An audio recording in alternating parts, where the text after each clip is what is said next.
how about the family that is already involved in foster care? They've been working they've been doing it for a couple of years. They've been working hard. They've been kind of beat up. They've been tossed around. They're tired. And maybe they've lost that fresh focus of ministry. What can you say to that person? Talk to that person a little bit and how you can help them. Well, they're weary and well-doing. It's any ministry. It's any ministry where anybody serves. And I think when people realize, I'm in the ministry, what does that mean? So when you get weary and well-doing, where do you go? You have to go back to the call. You have to go back to the person that put you in ministry, that said and gave you and your husband the assurance, this is what I want you to do. Yeah. And it's like the missionary that comes off the mission field.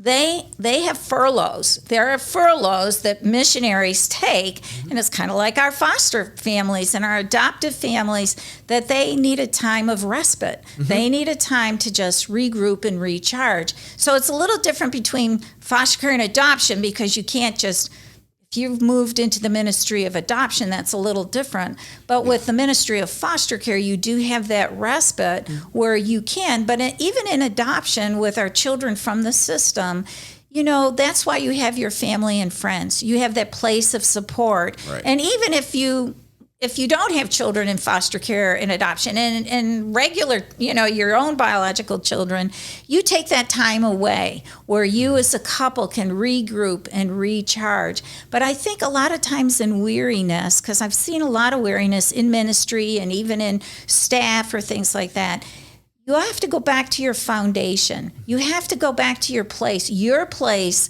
of relationship with the Lord, because He is the strength of your life. And you can run the race with endurance when you're connected to the grace of God. You can do that.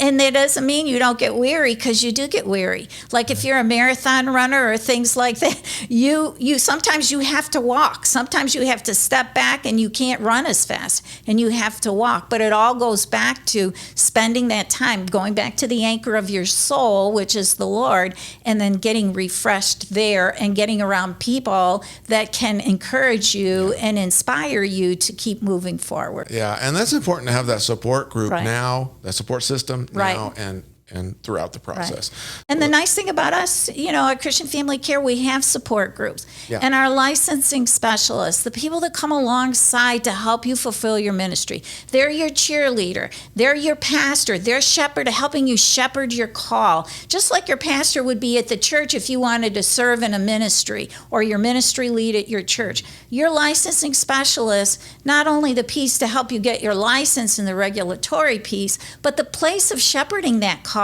to helping someone say, hey, I think you need a break, or hey, maybe not this placement. Maybe you need to just stop.